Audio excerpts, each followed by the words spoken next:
तीरथ सिंह रावत का जीवन संघर्ष से भरा हुआ है। सियासत की हर सीढ़ी चढ़ने के लिए उन्होंने पूरी मेहनत और लगन से काम किया। पौड़ी में जन्मे उत्तराखंड के नए मुख्यमंत्री छात्र राजनीति से ही राजनीति में आ गए और तमाम चुनौतियों के बावजूद वो हमेशा आगे बढ़ते रहे। आखिर कैसे उन्होंने संघर्ष से सत्ता तक का सफर तय किया, आइए इस रिपोर्ट के जरिए हम आपको दिखाते हैं।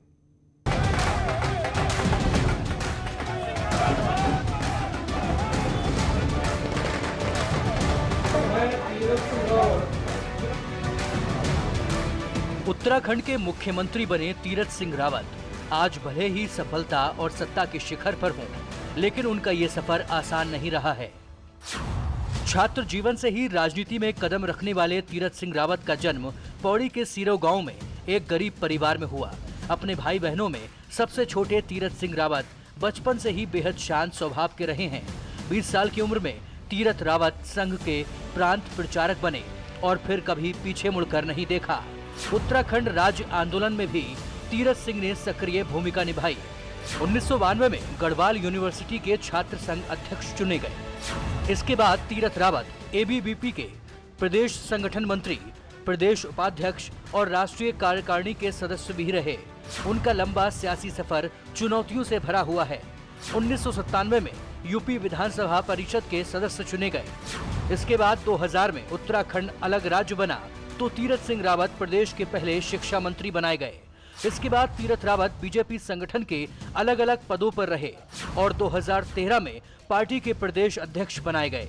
2014 में उनके नेतृत्व में ही बीजेपी ने पहली बार उत्तराखंड की 5 सीटों पर जीत दर्ज की।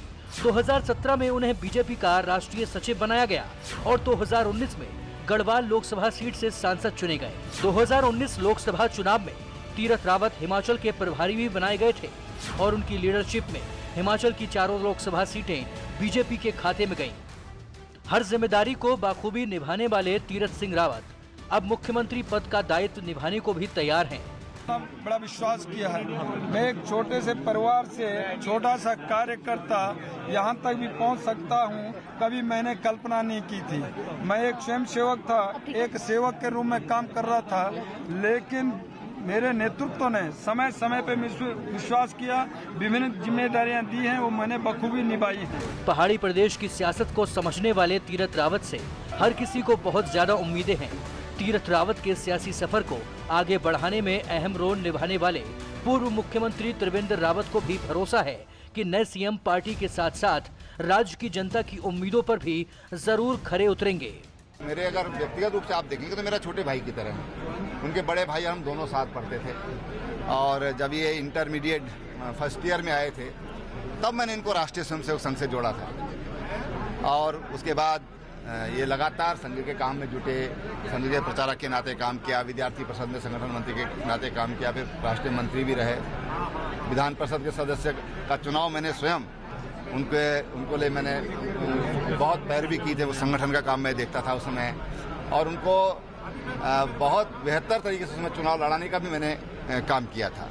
तो हमारे उनके बहुत शुभकामनाएं। उनको पूरा जो भी एक बड़े भाई के नाते या पूर्व मुख्यमंत्री के नाते जो भी सहयोग होगा। तीरथ सिंह रावत की सादगी राज्य की सियासत में उनकी अलग पहचान बनाती है। 2012 से 2017 तक विधानसभा में तीरथ के साथ कंधे से कंधा मिलाकर चले मौजूदा सांसद अजय भट्ट ने तीरथ को राज्य की कमान दिए जाने को बेहतरीन फैसला बताया है। यह सिलेक्शन हुआ है और व्यवहारिक व्यक्ति हैं और कहीं पर उनमें घमंड नाम की चीज़ नहीं है और लो प्रोफाइल है, कार्यकर्ताओं से मिलते रहते हैं और कभी कोई बंदिश नहीं होगी। बाकी हम सब लोग साथ में हैं, कंधे से कंधा मिलाकर हम 57 सीटों से भी ज्यादा सीटें इस बार 2022 में लाएंगे। पौड़ी के छोटे से गांव से अपने सामाजिक जीवन को आगे बढ़ाने वाले तीरथ सिंह रावत बीजेपी के तमाम नेताओं की पसंद हैं। पूर्व सीएम विजय बहुगुणा भी तीरथ के संघर्ष से वाकिफ हैं, लिहाजा उन्हें भी नए मुख्यमंत्री पर पूरा भरोसा है। जो निर्णय हुआ है वो उचित निर्णय है, सही निर्णय है, पार्टी को और राज्य को दोनों के हित में है। वो गंभीर व्यक्ति हैं और विधायक रहे, मंत्री रहे, पार्टी के अध्यक्ष रहे, लोकसभा से प्रचंड बहुमत से जीते हैं, बड़ा मिलनसार स्वभाव है, साधारण व्यक्ति हैं। तो मुझे पूरा विश्वास है कि जो सबको साथ लेकर के एकजुट होकर के, और जो चुनाव है 2022 में विधानसभा का, उसमें हम स्पष्ट बहुमत से जीतेंगे। संघर्ष के सहारे ही सियासत में आगे बढ़े तीरथ अब राज्य की बागडोर संभाल रहे हैं। ऐसे में उम्मीद की जानी चाहिए कि नई जिम्मेदारी को वो बेहतर तरीके से निभाएंगे और उत्तराखंड की तस्वीर बदलने में सफल होंगे। भारती सकलानी के साथ दीपांकर भट्ट, न्यूज़ 18 देहरादून।